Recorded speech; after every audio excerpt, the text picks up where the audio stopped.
Hi everyone, and welcome back to Art History Shorts. So as you can probably see, this is going to be a different kind of video today. So a few weeks ago I did a video on the abstract expressionist painter Helen Frankenthaler and her painting Mountains and Sea. In that video I talk about how she kind of created this new technique of a soak stain method, which involved using thinned out paint and kind of laying the canvas on the floor. It was an unprimed canvas that she used, and kind of like pouring out that paint on it. And so I thought it would be really fun to demonstrate that technique today, and maybe that would even inspire you to try your hand at your own abstract art. So basically you just need two things. You need the thinned out paint and you need unprimed canvas. So the canvas that you're going to find at like an art supply store is going to be primed with what's called gesso. That's where you see these white canvases on frames. So you're going to get unprimed canvas. That's the more of the fabric. You can see it's like moves. So that's going to help with the absorbency of the paint that you're using. It's going to allow that movement, but you won't really get if you're using a primed canvas. So I have set this little thing up here because the fabric's going to be directly on the table. You might want to put something under it when you're doing it. And so I'm just going to lay out a piece of the canvas here. Okay, so you have your section of canvas, and then you're just really going to start kind of experimenting and pouring the paint down.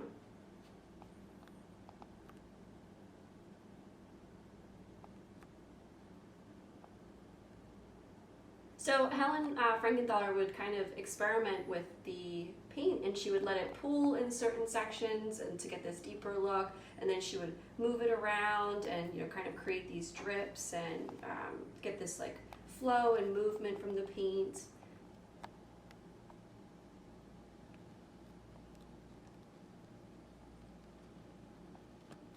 So you can see how the paint really like takes its own direction and moves where it wants, and then you can kind of play with directing it and having it pull in different places. And like I mentioned in the video that I did of on Mountains and Sea, it's really like you're creating or co-creating with the materials that you're using.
And then something you can do while you're while it's drying or while it's almost dry is you can go back in and add layers on top, and this adds a little bit more vibrancy to it. You can go in and add as many layers as you want. And so like I added a little bit more teal here, and I'm just going to add a little bit more purple,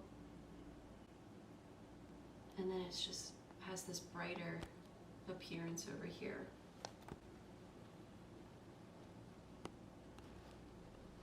So I'm going to stop here and see what happens, let it dry, and then we'll come back and see what it looks like. So as you can see, I did not stop there. I kept going. I had so much fun trying out this technique. It was just so freeing to use and to play with, and just so experimental. I definitely recommend trying it out.